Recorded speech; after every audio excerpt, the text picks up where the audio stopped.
Assalomu alaykum, qadrli yurtdoshlar, aziz qarorbozorliklar.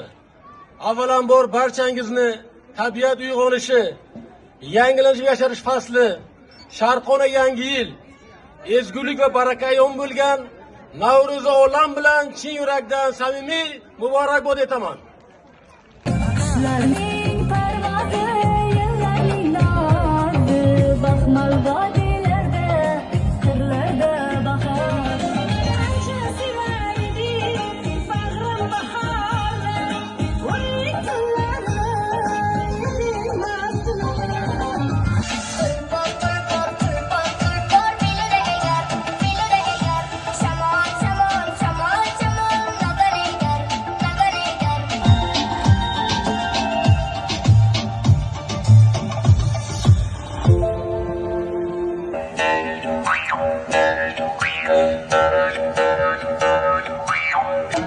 Haqiqat yurtimizda to'yu bayramlar bisyor, kuy qo'shiq bo'lanlar doim yangragan dunyo.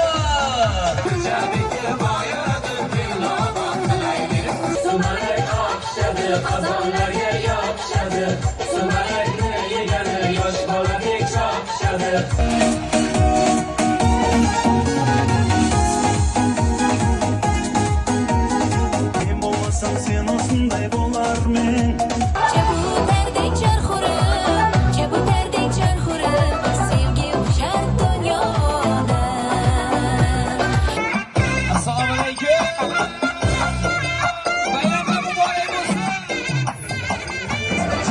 Mısız Allah, yakışır mısız Allah, var mısız ey Allah, zor mısız ey Allah.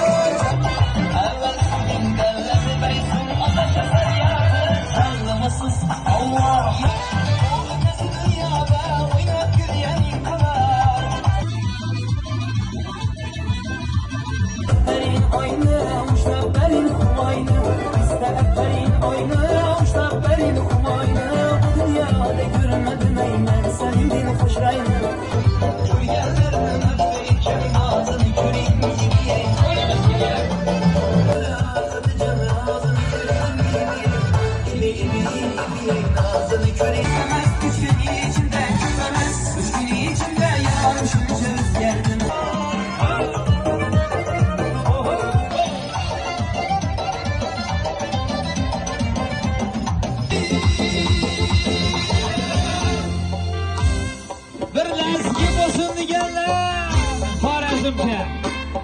Lazgiga marhamat, lazgiga o'ynamasang bo'lmaydi.